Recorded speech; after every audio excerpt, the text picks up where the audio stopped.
জমি নিয়ে বিরোধের জেরে এক ভাইয়ের হাতে গুরুতর আহত হলেন আরেক ভাই।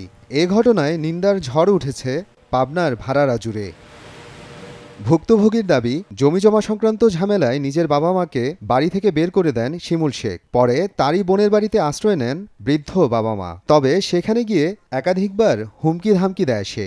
পরে এ ঘটনায় থানায় জিডি করে তারই ভাই রিপন শেখ। আর এই ঘটনাকে কেন্দ্র করেই আবারও বোনের বাড়িতে দুই চাচাতো ভাইকে নিয়ে হামলা চালায় শিমুল শেখ। সে সময় আহত হয় বাবা নসির শেখ ও ভাই রিপন। এ ঘটনায় হতবাক স্থানীয়রা। ঘটনার দৃষ্টান্তমূলক শাস্তিরও দাবি জানান তারা। অনেক নির্যাতন করে, এরাও বাড়ি যাইতে পারতেছে না, আমার মেয়েও তো বাড়িতে যাওয়ার ক্ষমতাই নাই, পথে বসে থাকতেছে।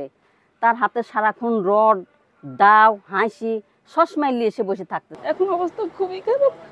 ওর ঘাড়ের পর 4টা সংসার, আমার 3টি বেটা বেটি। ওর যদি কিছু হয়ে যায়, 3টি বেটা বেটি কোথায় যাবো? আমার সংসারে কোথায় যাবে?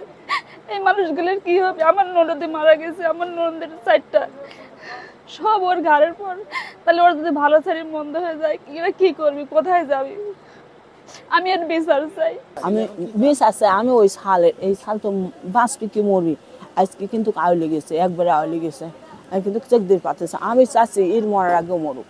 আমার ছেলের বিচার আমি চাই, আমার ছেলের বিচার আপনি করে দিবেন। ওই ছেলে দরকার নাই আমার। লিখিত অভিযোগ সাপেক্ষে আইনি ব্যবস্থা নেওয়ার আশ্বাস দেন সদর থানার ভারপ্রাপ্ত কর্মকর্তা। বাবা মার সাথে একটা জমি জমা সংক্রান্ত ঘটনাকে কেন্দ্র করে ছেলে বাবাকে আঘাত করে একটা হাতুড়ি দিয়ে, সেই ঘটনায় আমরা অভিযোগ প্রাপ্তির সাপেক্ষে তাৎক্ষণিক একজন আসামিকে গ্রেপ্তার করে জেল হাজতে প্রেরণ করি এবং বাকি আসামিকে গ্রেপ্তারের অব্যাহত চেষ্টা রয়েছে। যে হাতুড় দিয়ে সে আঘাত করেছে সে হাতুড়িও আমরা জব্দ করেছি। আমরা এটা নিয়ে আমরা কাজ করছি এবং আমার তদন্তকারী অফিসার বাকি আসামিকে ধরার জন্য অভিযান অব্যাহত আছে। প্রশাসনের কাছে দ্রুত ন্যায় বিচার ও নিরাপত্তা কামনা করছে ভুক্তভোগী পরিবারটি। সংবাদ, পাবনা।